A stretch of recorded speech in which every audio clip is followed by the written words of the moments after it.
Welcome to our YouTube series on building wealth, where we delve into essential lessons for achieving financial success and security. In this series, we'll explore fundamental principles that can transform your mindset and approach to money, guiding you towards building wealth and securing your financial future. Today, we are going to draw inspirations from one of the incredible books by Robert Kiyosaki, Rich Dad, Poor Dad.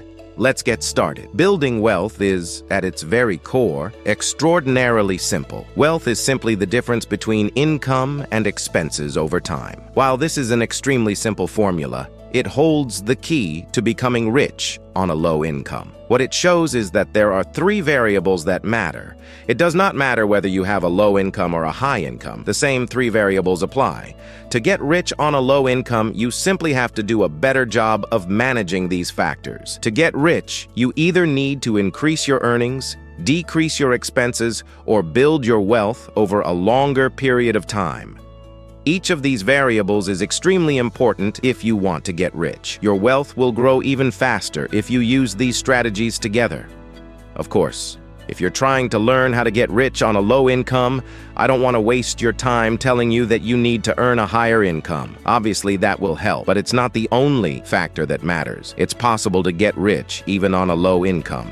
Lesson number 1, don't work for money. The rich have money, work for them. Learn this lesson, and you won't spend your life blaming a job, low pay, or your boss for your problems. Fear motivates people to accept low-paying jobs as they want to feel secure. Fear of not being able to pay their bills, their mortgage, and fear of not having enough. So it's easier to learn to work for money with this kind of motivation. Now, as you work for money, you will surely get a paycheck, but instead of being driven by fear or desire to get into a safe job and work for money that is usually paid on time, it takes a lot of effort, a lot of learning and thinking to make money work for you. So learn to use your emotions to think and motivate you, and not to think with your emotions, that is, with fear and anxiety. Lesson number 2, the importance of financial literacy. Money without financial intelligence is money that is soon gone. The author says, if you're going to build the Empire State Building, the first thing you need to do is dig a deep hole and pull a strong foundation. But if you're going to build a home in the suburbs, all you need to do is make a shallow foundation. Most people,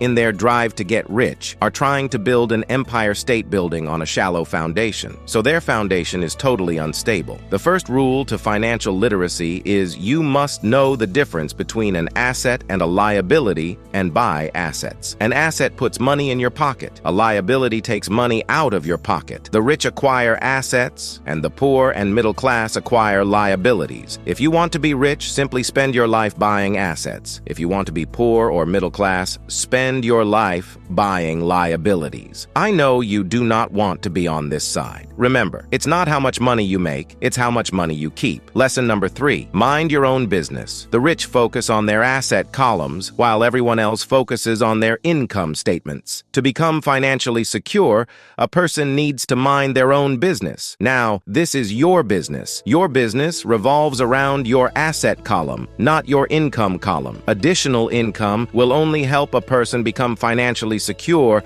if the additional money is used to purchase income-generating assets. Now, remember what assets are, right? Assets put money into your pocket. Think of it. You can buy assets that generate income for you. So start minding your own business. That is, building your asset column. Some may say, well, I don't have a business but work at a job. How do I go about it? Keep your daytime job, but start buying real assets, not liabilities or personal effects that have no real value once you get them home. For instance, many gadgets, cars, their value depreciates the moment you buy them. You cannot sell them for the same price even only after a month. Do we need to mention the value of these after a year? But when it comes to real estate, for instance, you buy an apartment and rent it. It becomes an income-generating asset. So your priority is to acquire assets that you love. Now, does the author advocate not enjoying luxuries? No, that's not the point. As your cash flow grows from your asset column, you can indulge in some luxuries. An important distinction is that rich people buy luxuries last,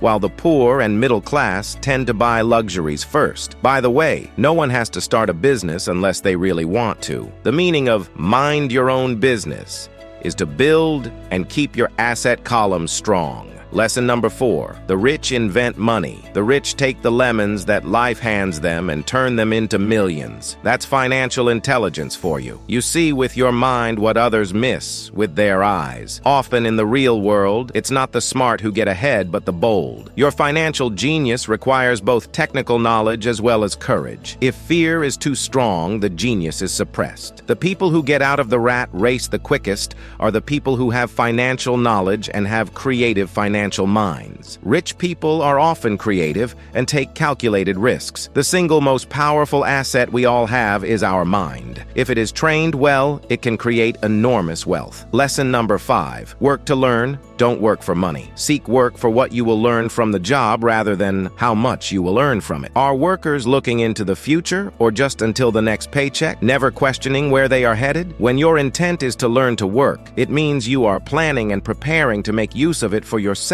in your future. In the long run, education is more valuable than money. Why not seek to learn more than to earn? In the short term, it may earn you less, but it will pay dividends in the long run.